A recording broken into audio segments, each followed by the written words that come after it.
Durante a sua história, a TV brasileira já nos proporcionou inúmeras matérias tão sem noção que, vendo hoje, alguns anos depois, a gente pensa, como que acreditamos nisso na época? Era claro como água que isso era uma mentirada sem tamanho. Eu posso citar o exemplo mais clássico, né, que é o da falsa grávida de Taubaté.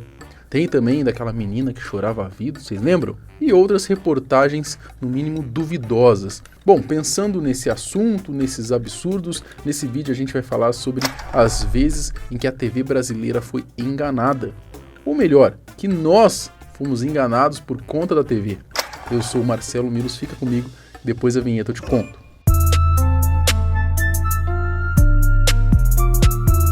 Falsa grávida de Taubaté. Esse é um dos casos mais épicos da história, não só da TV brasileira, como também mundial. Para quem acompanha o canal mais de perto, sabe que eu sou de Taubaté e até já cheguei a ir à casa da Verônica, a falsa grávida, tentar falar com ela.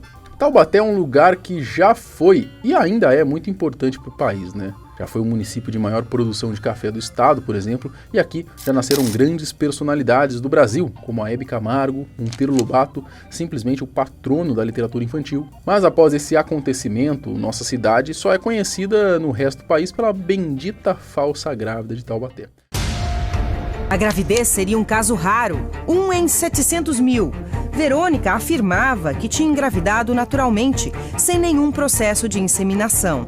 A história da grávida de Taubaté começou no fim de dezembro de 2011. Nessa época, Maria Verônica Santos começou a andar pela cidade com uma barriga gigantesca, dizendo estar grávida de quadrigêmeas. Um caso desse não é todos os dias que a gente se vê. Os planos eram para mais um filho, mas o destino trouxe surpresas. A primeira notícia de gêmeas não surpreendeu a família. Aí fiz a ultrassom, não, realmente são 4. Ainda mais aquela barriga astronômica, né? Totalmente desproporcional. Sendo assim, o caso foi parar nos jornais, em programas de televisão, rapidinho. Nas entrevistas, a Verônica dizia que as meninas se chamariam Maria. Maria isso, Maria aquilo, um monte de Maria, 4 Maria. A Maria Eduarda é lilás, Maria Clara é rosa clarinho, a Maria Fernanda é vermelho e a Maria Vitória é pink.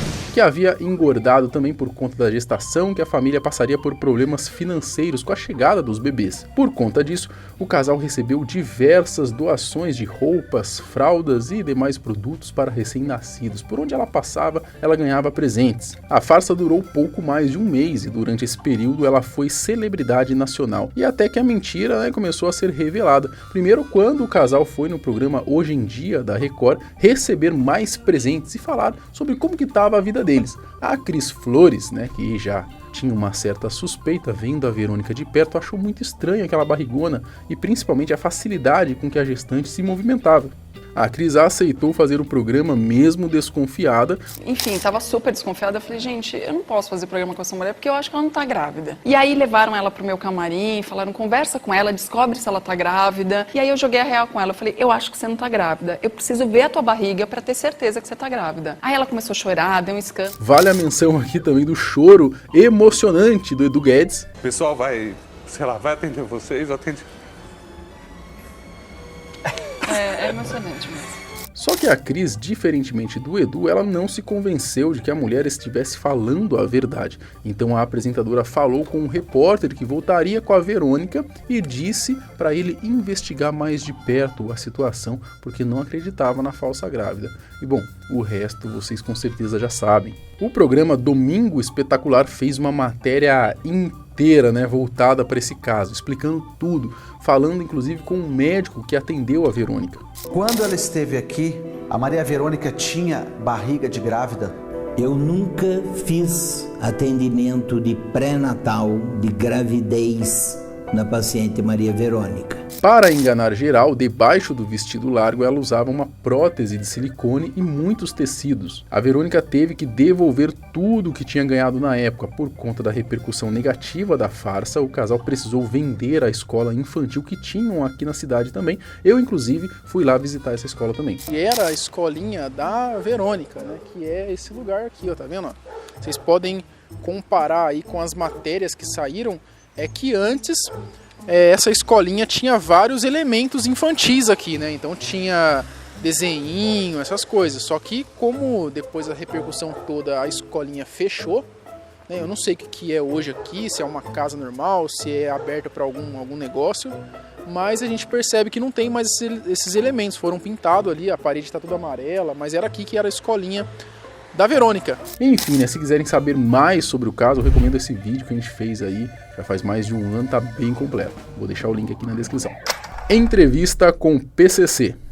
Esse caso aqui, como já diria Jacan, é a vergonha da profissão, né? Se tratando do jornalismo brasileiro. É tão sem noção que a falsa entrevista com o PCC colocou a carreira do Gugu em xeque, né? E se transformou em um caso de polícia. Aconteceu em 2003, né? O estado de São Paulo sofreu ali com uma intensa onda de atentados organizados pela facção. Houveram mortes, ataques a bases policiais e o caos estava a todo vapor. Toda essa tensão era mostrada dia após dia nos programas policiais. Bom, vendo que o assunto era hype, algumas pessoas da direção de um dos líderes de audiência dos finais de semana resolveram ir além com o tema do momento.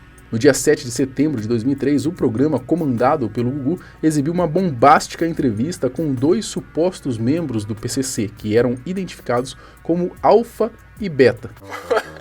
Mas que nome também, né, cara? Pelo amor de Deus. Alfa e Beta, velho. Como é que você vai acreditar nisso, cara? Os porta-vozes do PCC se chamam Alfa e Beta, mano. Ah, pelo amor de Deus, cara. Além de assumirem a autoria da tentativa de sequestro de Padre Marcelo Rossi, que tinha acontecido na semana anterior, a dupla também ameaçou outras personalidades, como apresentadores ali, como o José Luiz da Atena, Marcelo Rezende, o Oscar Roberto de Godoy, além do vice-prefeito de São Paulo na época, né, o Hélio Bicudo. Tá falando muito, tipo, esse da Atena e tal, e não vai ficar assim, não. Eles têm família, eles têm netos, têm filho, e é o seguinte, vai ser só bala mesmo na cabeça. Aqui não tá de brincadeira não, certo? E nós vamos, só isso aí que eu tenho que falar, é da Atena, esse Godoy, esse vice-prefeito aí, o Bicudo, todo mundo aí. Todo mundo tá na lista. Eu não preciso nem dizer que essa tal entrevista teve uma repercussão gigantesca, tanto que no dia seguinte o Datena e o Marcelo Rezende já usaram o seu programa para poder falar sobre a ameaça, né, a suposta ameaça que receberam. Sabe, estou pouco me lixando. Agora, mexer com a família dos outros, isso é uma coisa nojenta, pulha, covarde, não é? Eu também não recebi nenhuma ligação. A entrevista exibida no Domingo Legal foi meio estranha de maneira geral, né? Virou um caso de investigação policial. Sob a suspeita de fraude, o Ministério Público de São Paulo abriu um inquérito para a investigação e solicitou ali cópias das gravações, que foram encaminhadas à Procuradoria-Geral de Justiça de São Paulo.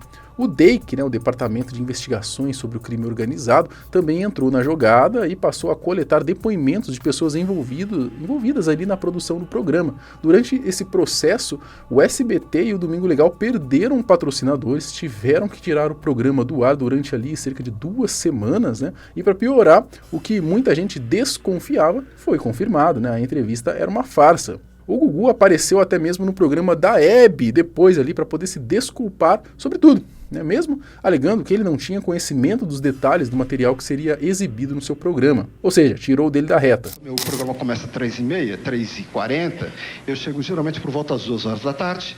O Wagner falou assim para mim: Gugu, eu consegui conversar com os criminosos e eles me deram uma entrevista no sábado à noite.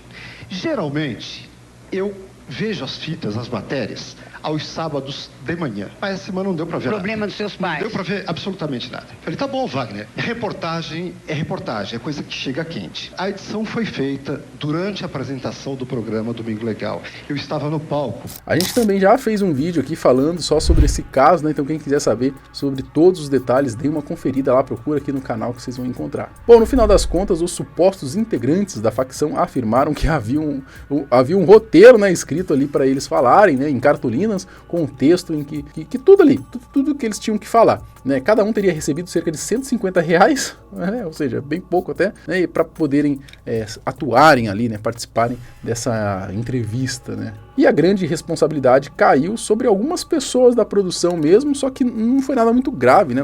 Parece que não aconteceu nada com eles não, ficou por isso mesmo. ET Bilu.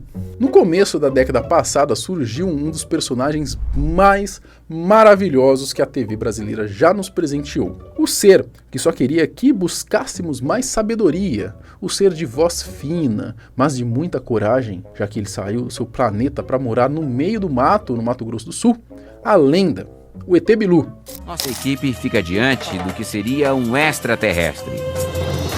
Bilu está tentando se mostrar totalmente. Isso é muito legal.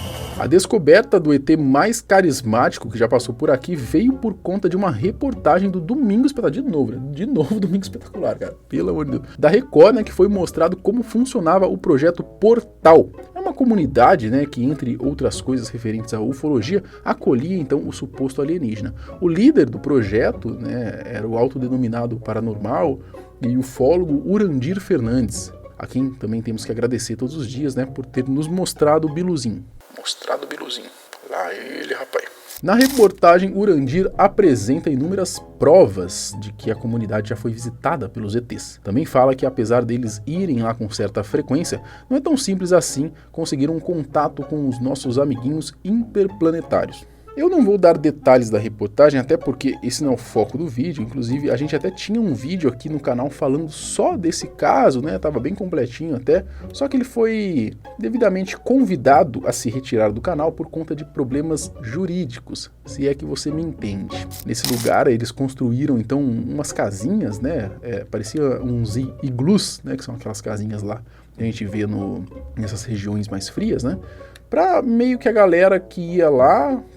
é como se fosse um retiro ali, meio algo mais místico, né? E a galera que ia lá também meio que se preparar para algo ruim que estava para acontecer com a Terra. Eu não sei se hoje ainda esse pessoal tá lá, né? Se ainda vivem pessoas lá, mas já faz aí mais de 10 anos, né? A equipe da reportagem ficou cerca de uma semana no lugar, depois de mostrar como tudo funcionava. Chegou então um grande momento, né? Claro que antes teve toda uma preparação para que o suposto alienígena se sentisse mais confortável possível para poder aparecer, e aí é chegado então um momento em que o Bilu aparece. Com seus olhos fluorescentes, o Bilu ele se comunica, para nossa sorte, falando justamente português. Talvez, sei lá, fosse alguma tecnologia desconhecida por nós aqui até o momento que traduzisse a sua língua nativa instantaneamente. Hoje, o que deve ser muito possível, porque hoje a gente tem algumas inteligências artificiais que a gente fala o português e a gente joga lá, ela dubla a gente em inglês, né, com a nossa voz mesmo. Então assim, né, quem dirá uma tecnologia vinda de outro planeta, não é verdade? Então deve ter algo muito mais avançado que a gente tem aqui. Bom, o Bilu, ele inclusive nos demonstrou também toda a sua habilidade, todo o seu preparo físico no meio do mato ali, dando um salto, um incrível salto. Nosso cinegrafista mostra o momento em que Bilu dá um salto para a frente. Da cabeça, né? Até que ele passa o recado, então, que ficaria marcado na memória de todos que assistiram aquela brilhante reportagem. Bilu diz que quer dar um recado. Qual a sua mensagem para a Terra, Bilu? Apenas que você conhecimento. Eu acredito que no final das contas o Bilu deve estar muito desapontado com a gente, porque os brasileiros, né, desses mais de 10 anos que se passaram, parecem que não fizeram tanta questão assim de buscar muito conhecimento. Mas eu quero saber de você, qual desses casos que a gente comentou você acreditou na época ou acreditou em todos, né? Tem mais algum outro aí que se provou posteriormente ser uma grande farsa? Comenta aqui embaixo, né? Algum outro caso que a gente faz uma parte 2 desse vídeo, beleza? A gente tem vídeo todos os dias no canal, então se inscreva, né? Deixa o seu like aí, ativa o sininho para você receber a notificação dos próximos que vão sair. A gente se vê no próximo vídeo. Tchau!